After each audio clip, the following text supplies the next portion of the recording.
Ögedei Khan, born Ögedei, also Ogodei, Mongolian, Chinese, the 2nd of May 1186, the 11th of December 1241, was the third son of Genghis Khan and second great Khan, Khagan, of the Mongol Empire. Succeeding his father, he continued the expansion of the empire that his father had begun, and was a world figure when the Mongol Empire reached its farthest extent west and south during the invasions of Europe and Asia. Like all of Genghis' primary sons, he participated extensively in conquests in China, Iran, and Central Asia. Ögedei was the third son of Genghis Khan and Börte Ujin.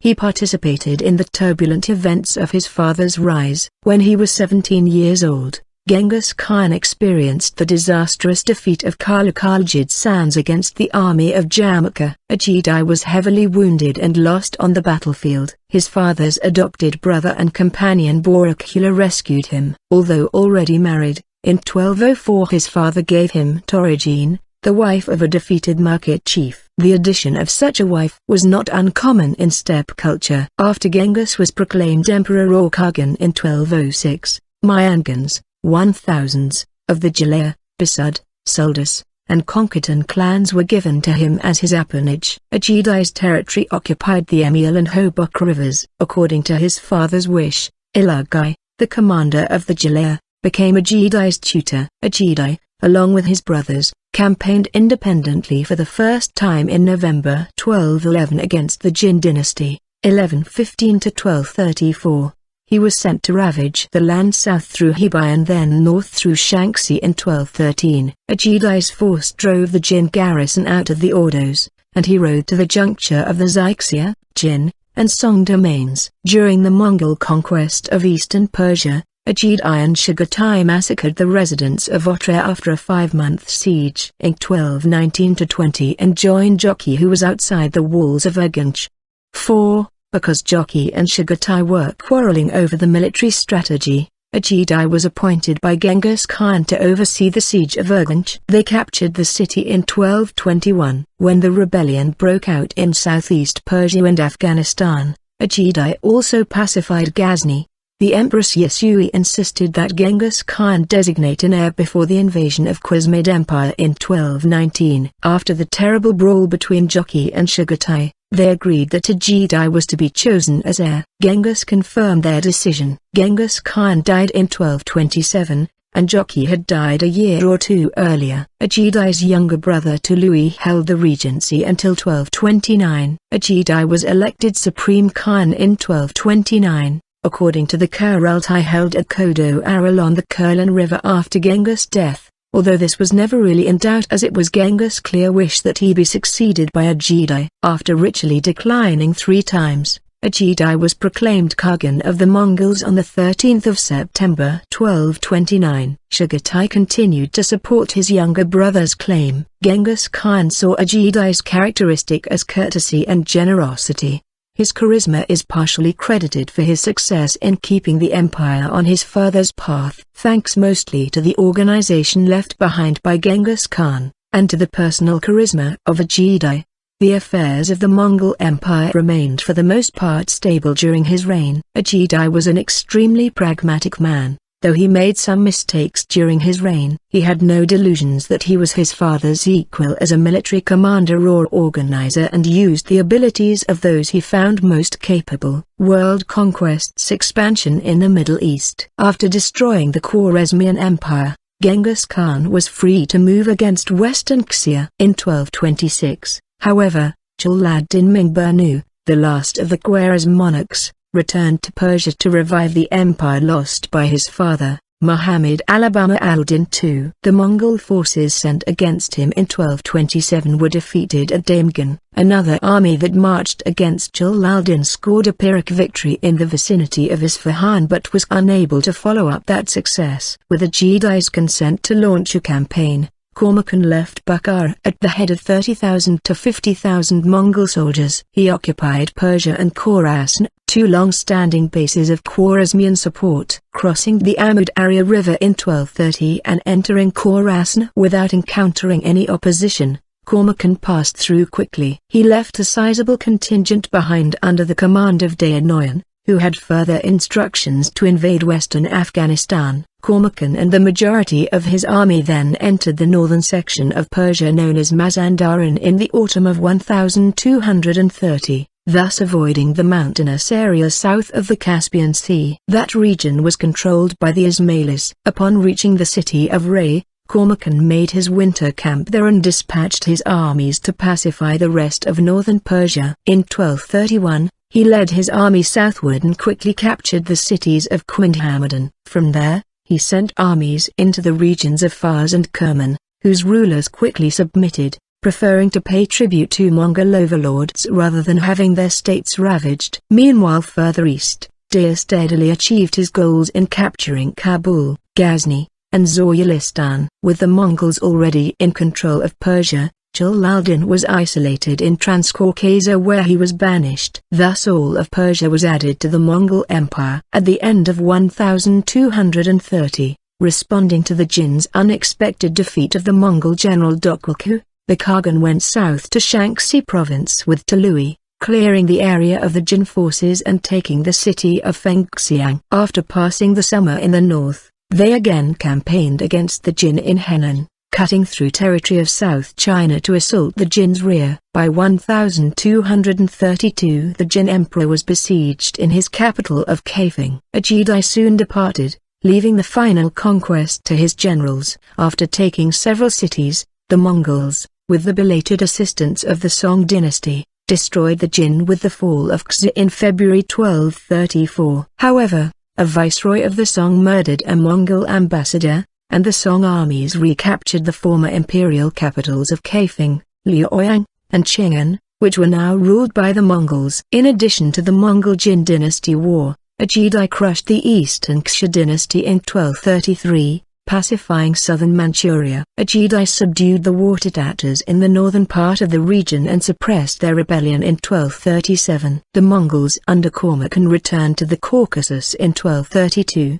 The walls of Ganjak were breached by catapult and battering ram in 1235. The Mongols eventually withdrew after the citizens of Erbil agreed to send a yearly tribute to the court of the Khagan. Khan waited until 1238, when the force of Mongol Khan was also active in the North Caucasus. After subduing Armenia, Khan took Tiflis. In 1238, the Mongols captured Law whose ruler, Shahanshah, fled with his family before the Mongols arrived, leaving the rich city to its fate. After putting up a spirited defense at Hohenabad, the city's ruler, Hasanjul, submitted to the Mongols. Another column then advanced against Gyan, ruled by Prince Avak. The Mongol commander Tokhta ruled out a direct assault and had his men construct a wall around the city, and Avak soon surrendered. By 1240, Khan had completed the conquest of Transcaucasia, forcing the Georgian nobles to surrender. In 1224,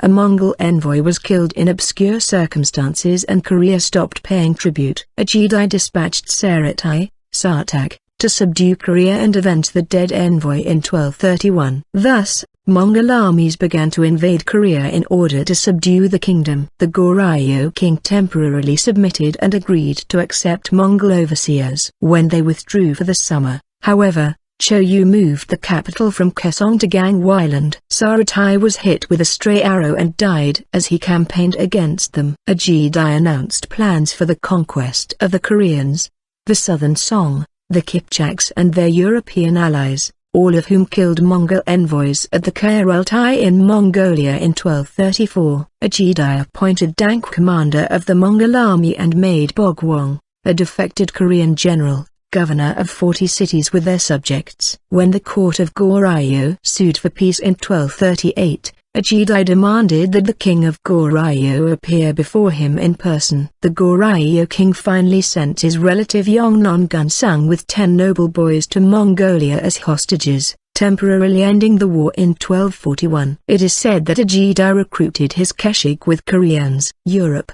The Mongol Empire expanded westward under the command of Börte Khan to subdue the Russian steppe and drive into Europe. Their western conquests included almost all of Russia, save Novgorod, which became a vassal, and Minsk, which became part of Lithuania, Hungary, Poland, Serbia and Bulgaria. During the siege of Kolomna, The Khagan's half-brother Khalakhaljid was killed by an arrow. After the conquest of Volga, Bulgaria, Alania, and the Rus principalities, Ögedei's son Guayuk and Chaghatai's grandson Börte ridiculed Batu, and the Mongol camp suffered dissension.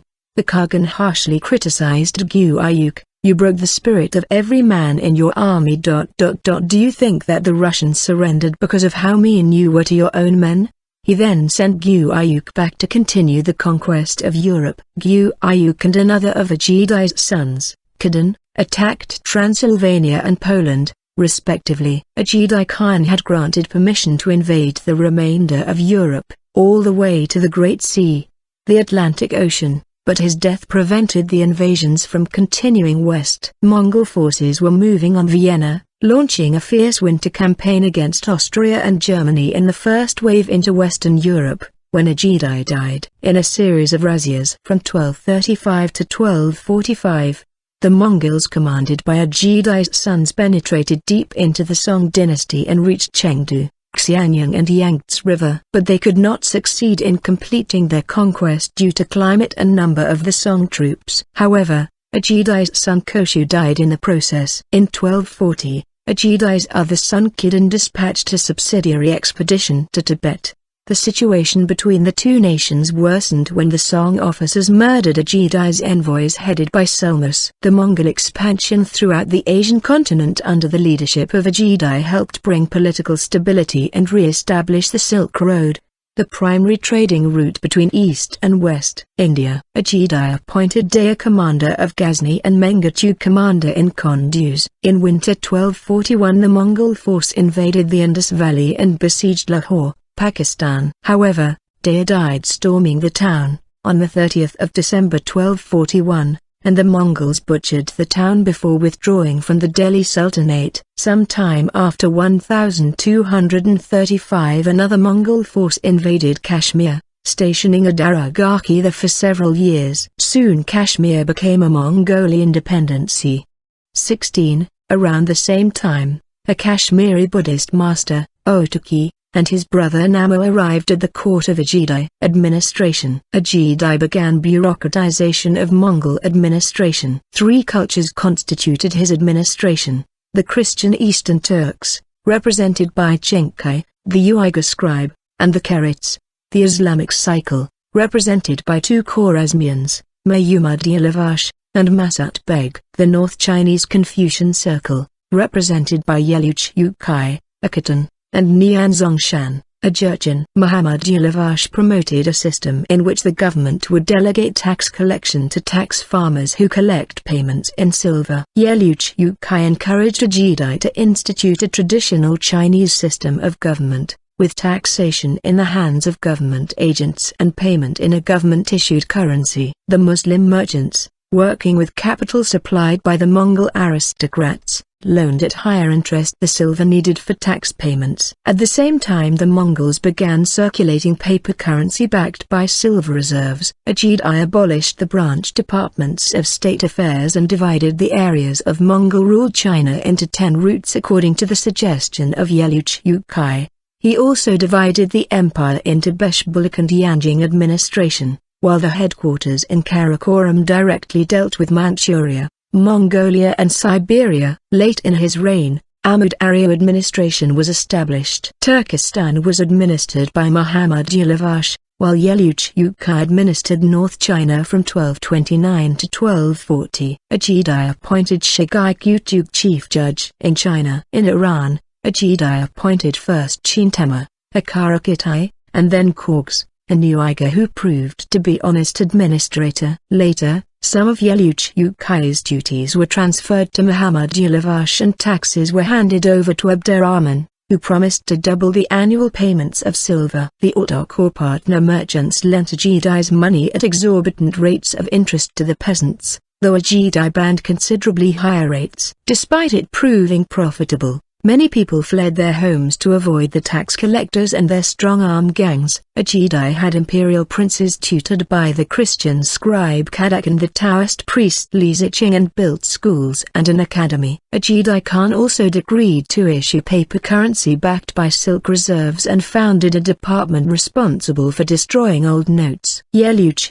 protested to Ögedei that his large-scale distribution of appanages in Iran, Western and North China, and Khorasan could lead to a disintegration of the empire. Ögedei thus decreed that the Mongol nobles could appoint overseers in the appanages, but the court would appoint other officials and collect taxes. The Khagan proclaimed the Great Yasa as an integral body of precedents, confirming the continuing validity of his father's commands and ordinances, while adding his own. Ögedei codified rules of dress and conduct during the Kharalties throughout the empire. In 1234, he created post-road stations, YAM, with a permanent staff who would supply post riders' needs. Relay stations were set up every 25 miles and the YAM staff supplied remounts to the envoys and served specified rations. The attached households were exempt from other taxes, but they had to pay a equerry tax to supply the goods. Ögedei ordered Chagatai and Börte to control their yams separately. The Khagan prohibited the nobility from issuing paisas, tablets that gave the bearer authority to demand goods and services from civilian populations, and jalaks. Ögedei decreed that within decimal units 1 out of every 100 sheep of the well-off should be levied for the poor of the unit, and that 1 sheep and 1 mare from every herd should be forwarded to form a herd for the imperial table. Karakoram. From 1235 to 38, Ögedei constructed a series of palaces and pavilions at stopping places in his annual nomadic route through central Mongolia. The first palace, Wanangong, was constructed by North Chinese artisans. The emperor urged his relatives build residences nearby and settle the deported craftsmen from China near the site. The construction of the city, Karakoram, was finished in 1235, assigning different quarters to Islamic and North Chinese craftsmen, who competed to win Ögedei's favor. Earthen walls with 4 gates surrounded the city. Attached were private apartments, while in front of stood a giant stone tortoise bearing an engraved pillar, like those that were commonly used in East Asia. There was a castle with doors like the gates of the garden and a series of lakes where many waterfowl gathered. Ögedei erected several houses of worship for his Buddhist, Muslim, Taoist, and Christian followers. In the Chinese ward, there was a Confucian temple where Yelüch used to create or regulate a calendar on the Chinese model. Character. Ögedei was considered to be his father's favorite son, ever since his childhood. As an adult, he was known for his ability to sway doubters in any debate in which he was involved, simply by the force of his personality. He was a physically big, jovial, and very charismatic man, who seemed mostly to be interested in enjoying good times. He was intelligent and steady in character. His charisma was partially credited for his success in keeping the Mongol Empire on the path that his father had set. To encourage trade caravans, he paid extremely high prices for all manner of goods whether he needed them or not. Ögedei squandered much of his wealth, passing out pearls, golds, coins, and other precious stones to the people. The constant outflow from the imperial treasury had to be made up by taxes, principally on North China. Ögedei kept peace among his family, criticizing his son and Chagatai's grandson. The sudden death of Tului seems to have affected him deeply. According to some sources, Tului sacrificed his own life, accepting a poisoned drink and shamanist ritual in order to save Ögedei, who was suffering from illness. Ögedei fell victim to alcoholism. Chagatai entrusted an official to watch his habit, but Ögedei managed to drink anyway. It is commonly told that he did so by vowing to reduce the number of cups he drank a day, then her cups twice the size created for his personal use. When he died at dawn on the 11th of December 1241, after a late-night drinking bout with Abdurrahman, the people blamed the sister of Tului's widow and Abdurrahman. The Mongol aristocrats recognized, however, that the Khagan's own lack of self-control had killed him. Ögedei was also known to be a humble man, who did not believe himself to be a genius, and who was willing to listen to and use the great generals that his father left him, as well as those he himself found to be most capable. He was the emperor, Khagan, but not a dictator like all Mongols at his time. He was raised and educated as a warrior from childhood, and as the son of Genghis Khan. He was a part of his father's plan to establish a world empire. His military experience was notable for his willingness to listen to his generals and adapt to circumstances. He was an extremely pragmatic person, much like his father, and looked to the end rather than the means. His steadiness of character and dependability were the traits that his father most valued, and that gained him the role of successor to his father. Despite his two older brothers' aftermath of Ögedei's death, Ögedei had nominated his grandson Shiramun as his heir, but Gyuyuk eventually succeeded him after the 5-year regency of his widow Töregene Khatun. However, Batu, the Khan of the Kipchak Khanate, the Ulus of Jochi, or Golden Horde as it is sometimes known in Russia, nominally accepted Gyuyuk, who died on the way to confront Batu. It was not until 1255, well into the reign of Mongol Khan, that Batu felt secure enough to again prepare to invade Europe. Fortunately for the Europeans, he died before his plans could be implemented. Children. Ögedei had many khatuns and concubines. Ögedei married first Börte and then Töregene. Other wives included Mukha and Jikin. He had 7 sons. Gyuyuk, the third great Khan of the Mongols. Khagan, the first Buddhist Mongol prince. Koshu, died during the campaign in Song China. Koraka, Kashi, the father of Kaitu. Khagan. Malig,